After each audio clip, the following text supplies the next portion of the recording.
Hi everyone, I'm Pratik and today I'll be introducing you to our LED wall pack 2.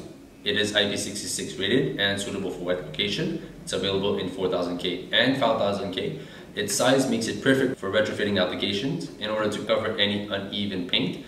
It's also used in residential, commercial, and industrial application. It's also suitable for back mounting with a junction box along with side mounting with a conduit. So the first thing you want to do when installing is remove the front case from the back case. The back case also includes a level in order to help you fix it to the wall, and it also includes multiple plugs depending on what type of installation you opt out for. For junction box mounting, you want to remove the 1/2 inch plug on the back of the fixture, and for conduit mounting, you want to remove a 1/2 inch plug on either side of the fixture depending on where you want to feed your conduit from. Then you can proceed by wiring the fixture and mounting it to the wall.